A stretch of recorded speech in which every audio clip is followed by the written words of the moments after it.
Hello दोस्तों, कल हमने एक नया टॉपिक स्टार्ट किया था जिसका नाम है त्रिकोणमिति ट्रिग्नोमेट्री। तो कल हमने ट्रिग्नोमेट्री में कुछ बातें बताई थी आपको। एक बार रिपीट करते हैं, रिवाइज करते हैं ताकि आपको याद हो जाए कि हमने कल क्या क्या पढ़ाया था और हमें क्या पढ़ना है। डेली रिपीट करना जरूरी होता है, रिवाइज करना बहुत ज़रूरी होता है, ठीक है ना।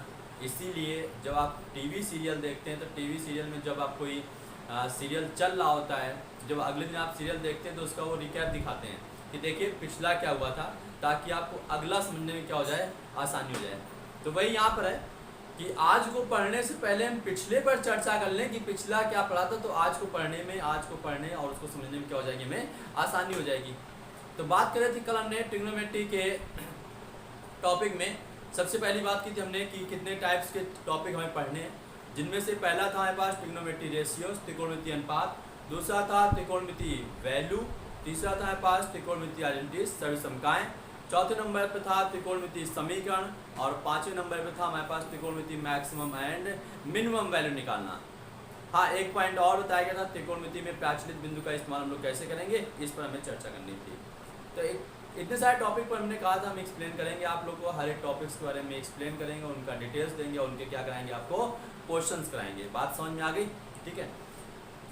हमने कहा जिन भी स्टूडेंट्स के पेपर लगे हुए हैं, जितने भी स्टूडेंट पेपर लगे हैं, तैयारी कर रहे हैं, एक बात दिमाग में बैठा लें कि आप ताकत का इस्तेमाल कम करें, स्मार्ट वर्क करें। आपके तो कैसा स्मार्ट वर्क करें, तो भाई ये हम आपको कई बार बता चुके हैं कि अगर चींटी हाथी को मारेगी, ठीक है ना, चींटी अगर हाथी से लड़ेगी तो हाथी के किस जगह वार करना है ये उसको पता होना चाहिए, और नहीं तो कभी हाथी से जीत नहीं पाती है। तो एक छोटी सी चींटी जब हाथी से जीत सकती है, केवल ये दिमाग लगा करके कि उसको कहाँ पर काटना है, तो समझिए आपको तो बहुत आसान है, आप तो इंसान हैं और दूसरी चीज़ें पढ़ रहे हैं, कई सालों से पढ़ रहे हैं, तो आपको इस चीज़ का अंदाज़ा ज़्यादा होना चाहिए कि हम जिस पेपर को दे रहे हैं किस सब्जेक्ट पर हम फोकस करें, समझे, कहाँ पे हमारा सब्जेक्ट वीक हो रहा है उसकी अगर हम पकड़ करें तो हम आसानी से क्या कर सकते हैं, जीत सकते हैं। और अगर इस तरह दुनिया भर के नॉलेज पर अपना दिमाग लगाते रहोगे कि दुनिया भर का नॉलेज इकट्ठा कर लें तो हम नौकरी पा लेंगे, तो ये इम्पॉसिबल होता है, पॉसिबिलिटी कम हो जाती है। तो अगर 100% सफल होना है तो आप दिमाग लगाइए पहले इस चीज़ का कि हमें कहाँ पर ज़्यादा मेहनत करनी है, किस सब्जेक्ट में पकड़ करनी है और कितनी पकड़ करनी है। बस इतनी सी बात अगर आप समझ लेंगे तो आपको सिलेक्शन लेने से कोई रोक नहीं सकता। ये बात हमसे खुद लिखवा के ले जाना, ठीक है ना। और यही हम बताते हैं, जब कई सारे लड़के होते हैं ना कि देखो स्टार्टिंग में जब इंटर पास करते हैं तो जुनून बहुत ज़्यादा रहता है, अगर उस जुनून को हम सही डायरेक्शन में लगा दें तो हमें सफल होने में बहुत ज़्यादा समय नहीं लगता है।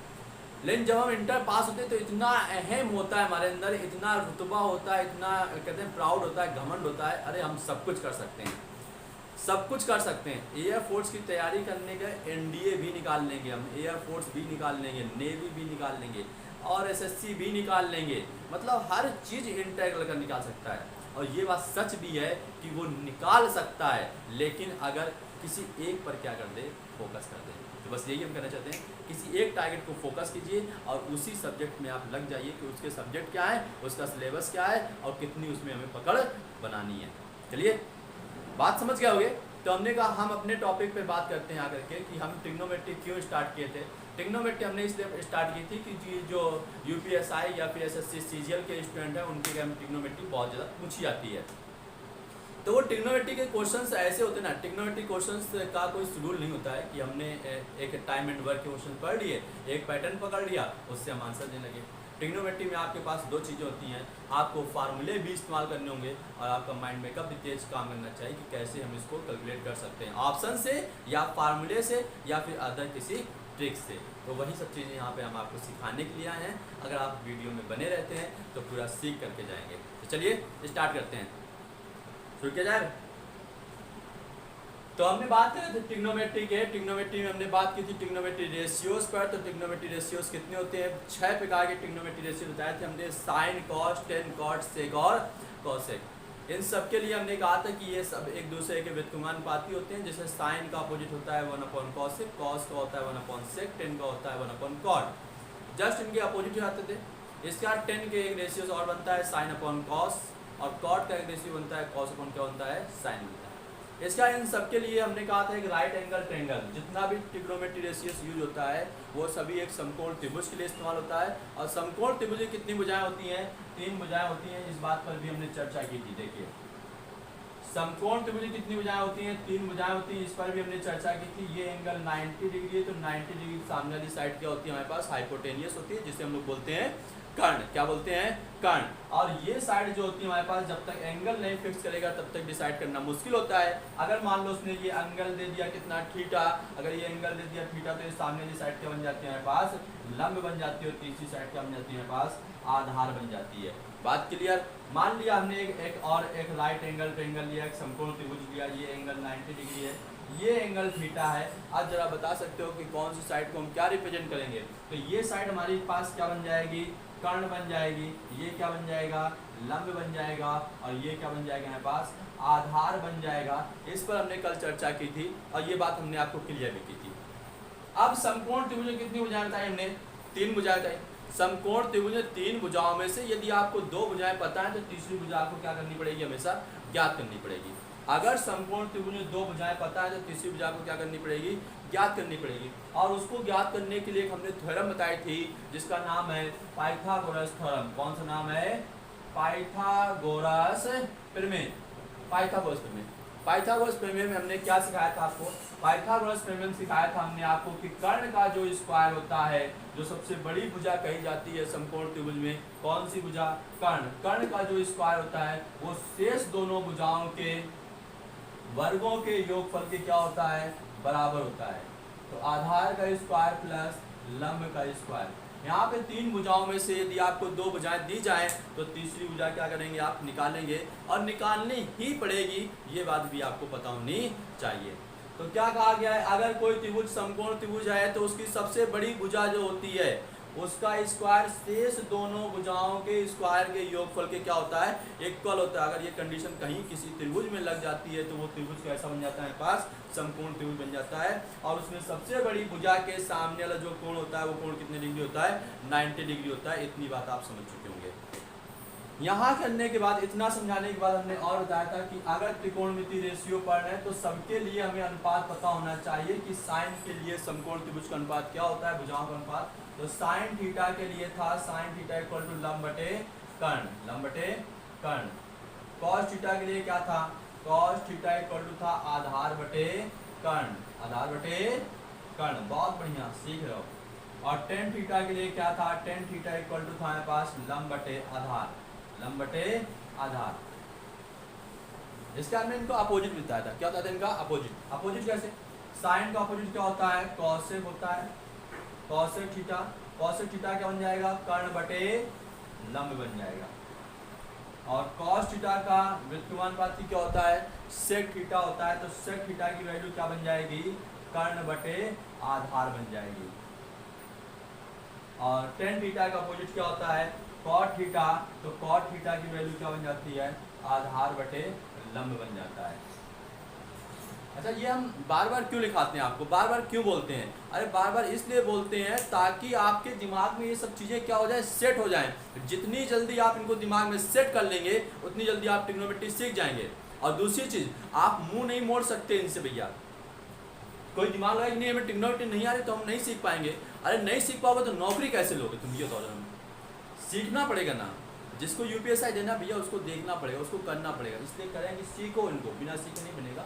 और ये हम इसीलिए रिपीट करते हैं ताकि आपके दिमाग में बैठ जाए कि यही होता है और कुछ नहीं होता है ट्रिग्नोमेट्री में। साइन थीटा बोला जाए रेशियो होता है ये लंब बटे कर्ण, कॉस थीटा आधार बटे कर्ण, टेन थीटा लंब बटे आधार। इसके बाद कॉट थीटा बराबर होता है पास आधार बटे लंब, कॉसेक थीटा कर्ण बटे लंब, सेक थीटा कर्ण बटे आधार। सोते जागते बैठे ये अनुपात आप किसी तरीके से भी क्या कर लीजिए, याद कर लीजिए। क्वेश्चंस हम आपको सिखाएंगे।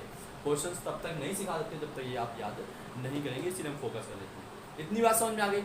याद करने का एक बहुत सिंपल सा पैटर्न बताया गया था। क्या बताया गया था, लाल बटे लाल, एल ए लाल बटे में क्या लिखा गया था, कक्का, लाल बटे कक्का। लाल बटे कक्का में देखो अगर हम अनुपात निकालते हैं एल और के का, तो लंब बटे कर्ण मिल गया, आधार बटे कर्ण मिल गया, टेन थीटा लंब बटे आधार मिल गया। इन्वर्स करना सिखा चुके हैं, साइन का इनवर्स कॉसेक, कॉसेक थीटा कर्ण बटे लंब, कॉस का इनवर्स आधार बटे कर्ण और कॉट का इनवर्स क्या हो जाएगा आधार बटे लंब। आज हम सारे क्वेश्चंस इसी पर करेंगे, इसीलिए हम बोल रहे हैं इसको एकदम रिपीट याद करो, फटाफट याद करो। दो कितने टाइप के क्वेश्चन बनते हैं इस पर करते हैं, ठीक है। तो देखिए क्वेश्चंस लिखा गया है कि साइन थीटा बराबर 3/5 हो तो cosec theta plus cos theta का मान ज्ञात कीजिए। अब क्वेश्चंस करने का बहुत आसान तरीका है कि जैसे जिसको बिल्कुल भी ट्रिग्नोमेट्री नहीं आती वो कैसे करेंगे। तो हमने कहा देखो यहाँ पर लिखा गया है साइन थीटा और यहाँ पर वैल्यू किसके रूप में लिखी गई, अंश बटे हर के रूप में, मतलब ये अनुपातिक वैल्यू दी गई है। साइन थीटा का मान कितना लिखा है 3/5, इसका मतलब यहाँ पे अनुपात लिखा गया है कितनी भुजाओं का, 2 भुजाओं का। ये बात हम समझना चाहते हैं। यहाँ पे अनुपात कितनी भुजाओं का लिखा गया, 2 भुजाओं का, तो साइन थीटा बराबर 3/5, यहाँ पे 2 भुजाओं का अनुपात लिखा गया है। अब देखो फार्मूला क्यों याद कराया था ये सीखो। साइन थीटा बराबर लंब बटे कर्ण, ये बात आपको यहाँ पे लिखनी थी, लंब बटे कर्ण। साइन थीटा बराबर लंब बटे कर्ण, बताओ लंब का मान कितना मिल गया 3 और कर्ण का मान कितना मिल गया 5। अभी एक भुजा नहीं पता है, बताओ क्या नहीं पता है, बिल्कुल ठीक, आधार नहीं पता है भाई, समकोण त्रिभुज में आधार नहीं पता है। तो देखो इसको बना देते हैं हम, थीटा को फिक्स करो पहले, यहाँ पे क्या लिख दिया थीटा। अब थीटा के सामने वाली भुजा क्या बन जाती है, लंब। तो बताओ लंब का मान कितना दिया गया है 3, बिल्कुल ठीक, लंब का मान 3। कर्ण हमेशा 90 के सामने वाली भुजा, ये एंगल 90 डिग्री, 90 डिग्री सामने भुजा ये कितनी होगी 5। बताओ क्या बचा, आधार बचा ना, ये वाली भुजा बची, आधार कितना होगा, तो फार्मूला था कर्ण का स्क्वायर इक्वल टू लंब का स्क्वायर प्लस किसका स्क्वायर, आधार का स्क्वायर। पाइथागोरस प्रमेय का फार्मूला बताया था हमने, तुम लोग को याद कराया, K square equal to L square plus क्या होता है ए स्क्वायर। बताओ के की वैल्यू कितनी है, कर्ण का मान 5, तो 5 का स्क्वायर कितना हो गया 25, डायरेक्ट लिख दिया हमने। यहाँ पे एल की वैल्यू कितनी लिखी गई है 3 का स्क्वायर, 3 का स्क्वायर कितना हो गया 9, ये भी हमने डायरेक्ट लिख दिया, प्लस में क्या हो गया ए स्क्वायर। कोई डाउट किसी को, अरे 5 का स्क्वायर करोगे तो 25, 3 का स्क्वायर करोगे तो 9 प्लस कितना हो गया ए स्क्वायर। ए स्क्वायर का मान निकालोगे 9 इधर जाएगा, पक्षांतर का नियम सिखाया था, तो 25 माइनस 9 इक्वल टू कितना हो गया ए स्क्वायर। 25 माइनस 9 इक्वल टू बचेगा 16, 16 इक्वल टू ए स्क्वायर। तो ए का मान कितना आ गया फाइनली, ए इक्वल टू कितना आ गया 4, ए इक्वल टू कितना आ गया 4। इतनी बात समझ में आ गई, ए का मान आ गया 4। अब देखो यहाँ पे ए का मान भी 4 हमने लिख दिया। अब कह रहा है कि मान किसका निकालना है, मान निकालना में cosec theta plus cos theta था, तो यहाँ पे लिखा cosec theta plus cos theta की वैल्यू ज्ञात कीजिए। तो cosec theta plus cos theta की हम वैल्यू निकालते हैं, तो देखिए कॉसेक थीटा बन जाएगा इसी का उल्टा 5/3, और कॉस थीटा इक्वल टू होता है आधार बटे कर्ण। आधार का मान कितना है, आधार का मान हमारे पास 4 है और कर्ण कितना है 5, तो आधार बटे कर्ण 4/5। इनका एलसीएम ले लो, कितना आ गया हमारे पास 15, 15 जब एलसीएम आ गया तो ये बन गया 25 और प्लस 5 से इसमें भाग देंगे 3 बार जाएगा, 3 का मल्टीप्लाई 4 से कितना हो गया 12, दोनों को ऐड कर दो कितना हो गया 27 बटे कितना हो गया 15, सॉरी 37 बटे कितना आ गया 15। यही हमारा क्या बन चुका है, आंसर बन चुका है, फाइनली क्लियर होगी बात होगी। तो अब क्यों सर ये तो टाइम बहुत लग गया, इतना टाइम लगेंगे अगर हम पेपर तो पेपर बाद छूट जाएगा, तो इसको इजी कैसे करेंगे। तो हमने कहा कि ट्रिग्नोमेट्री और जो जितनी भी एडवांस मैथ होती है, एडवांस मैथ चलती है आपके बेसिक पर, कैसे चलती है इस बेसिक पर, या फिर चलती है ऑप्शन पे, या फिर किस पे चलती है ऑप्शन पे। तो पहली चीज़ तो आपको ये जो हम ये कर रहे हैं ये आपको नहीं करना है, ये आपको क्या नहीं करना है। आपको 3 और 5 देखते ही पता चल जाएगा कि आधार कितना हो जाएगा 4 हो जाएगा, ये बात समझ आ गई। बस यहाँ पे आपको वैल्यू पुट करके सीधे सीधे ऑप्शन में देखने जा करके, ऑप्शन कितना मिल गया आपको, एलसीएम मिल जाएगा 15, 25 और प्लस 12 कितना हो जाएगा 37, 37 पे कितना जाएगा 15। तो जो आप सीख जाएंगे तो डायरेक्ट आंसर्स आप दे पाएंगे। क्लियर इतनी बात होगी, समझ में आ गई। कैसे हमने क्वेश्चन किया कि साइन थीटा 3/5 दिया था, तो इसका मतलब ये अनुपात दिया गया आपको, कभी क्वेश्चन दिख जाए, देखो हम जितने क्वेश्चन कराएंगे सब इसी बेस पे कराएंगे, ठीक है ना। तो अगला क्वेश्चन देखिए, तो देखिए क्वेश्चन लिखा गया है दोस्तों कि 3 tan थीटा इक्वल टू 4, तो √1 plus sine theta upon 1 minus sine theta क्या ज्ञात कीजिए, मान ज्ञात कीजिए। तो हमने कहा क्वेश्चंस आपको ये पता करना होगा कि क्या दिया गया क्वेश्चंस रेशियो के फॉर्म में, यहाँ पे 2 ही चीज़ें मिलेंगी, या तो रेशियो मिलेगा या तो वैल्यू मिलेगी, तभी आपसे इसका मान पूछेगा। तो यहाँ पे जो वैल्यू लिखी गई क्या वो रेशियो के फॉर्म में है, तो बिल्कुल सर रेशियो के फॉर्म में। देखिए कैसे, tan थीटा इक्वल टू लिखा गया है, tan थीटा इक्वल टू 4 बटे कितना लिखा गया 3, 4/3, ये 3 मल्टीप्लाई में था इसके बटे में चला गया, 4/3 बन गया। Tan theta equal to 4/3। यहाँ से अगर हम इसको भुजाओं के अनुपात के फॉर्म में लिखेंगे तो लिखेंगे लंब बटे आधार। लंब बटे आधार, लंब का मान कितना मिल गया 4, आधार का मान कितना मिल गया 3, तो कर्ण का मान कितना मिल जाएगा आपको बताइए, कितना मिल जाएगा 5। ये हमने डायरेक्टली लिखा। अगर नहीं समझा तो देखिए जरा, फार्मूला क्या होता है, K square equal to L square plus A square. K square का मान निकालना है, एल स्क्वायर मतलब हमारे पास 4 का स्क्वायर 16 और ए स्क्वायर आधार का स्क्वायर 3 का स्क्वायर 9, तो के स्क्वायर कितना आ गया हमारे पास 25, तो के की वैल्यू कितनी आ गई हमारे पास 5। के की वैल्यू कितनी आ गई 5। इतनी बात क्लियर। के की वैल्यू 5 आ गई, कर्ण का मान 5 आ गया। वैल्यू बोल रहा है कि √1 plus sine theta upon 1 minus sine theta का मान ज्ञात कीजिए। इसमें वैल्यू पुट कर दो, तो 1 प्लस साइन थीटा लंब बटे कर्ण।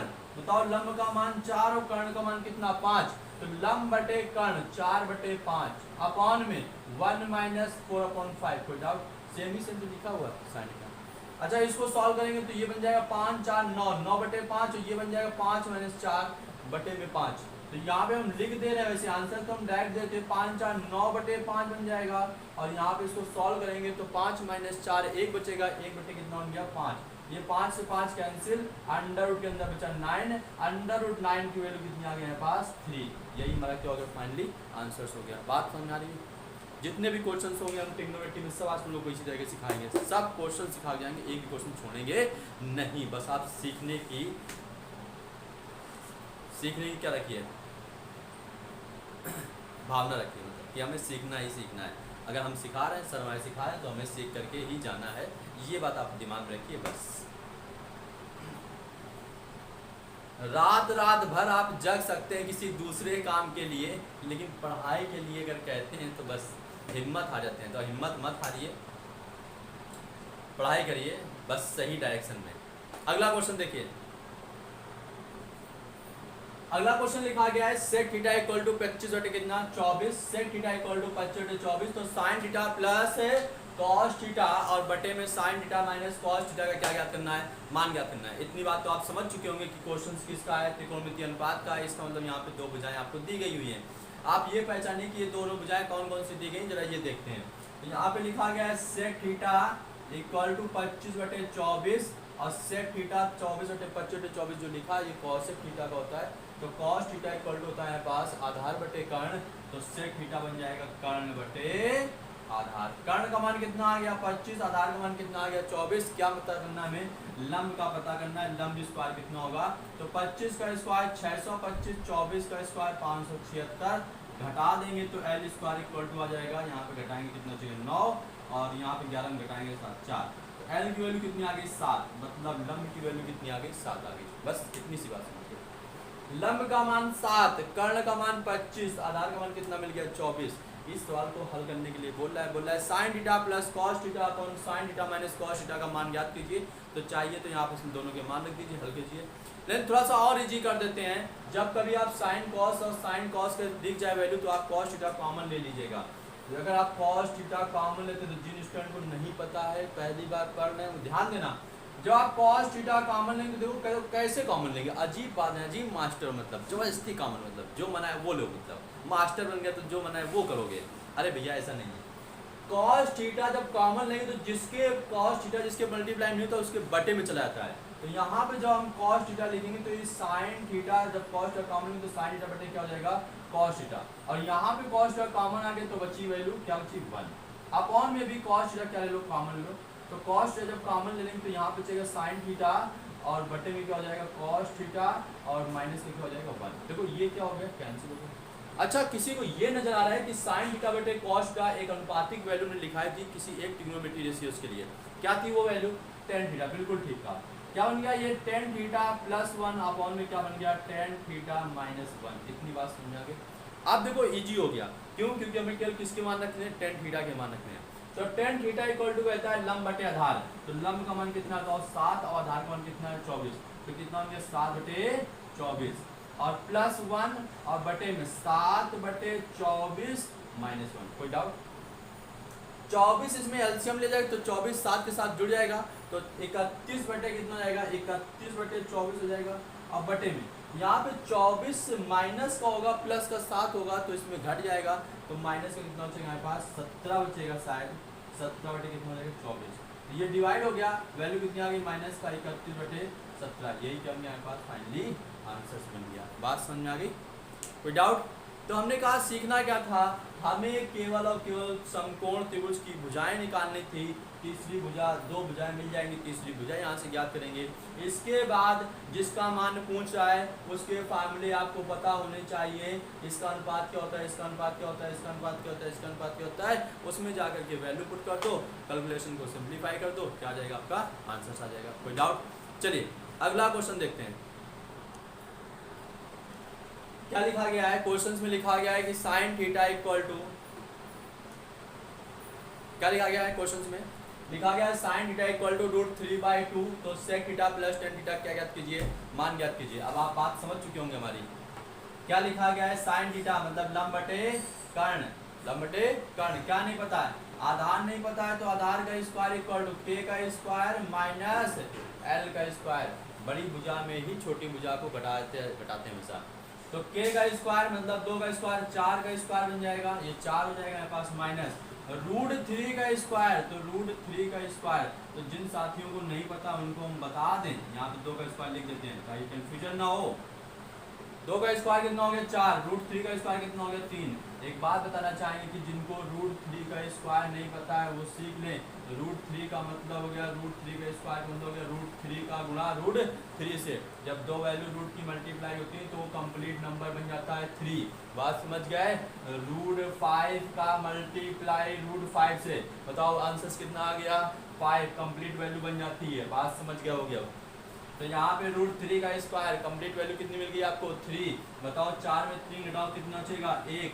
तो a स्क्वायर का मान 1, a इक्वल टू √1। तो a का जो वर्गमूल होता है वो कितना रहता है पास, 1 ही रहता है। बात समझ गए?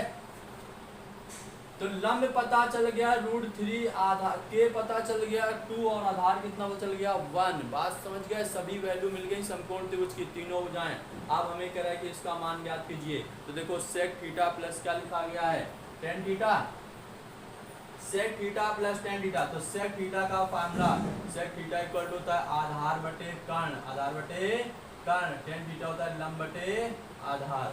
चलो वैल्यू पुटो। आधार का मान कितना निकाला गया 1, कर्ण का मान कितना है 2, 1/2 हो गया, प्लस लंब का मान कितना है √3 लिख दिया।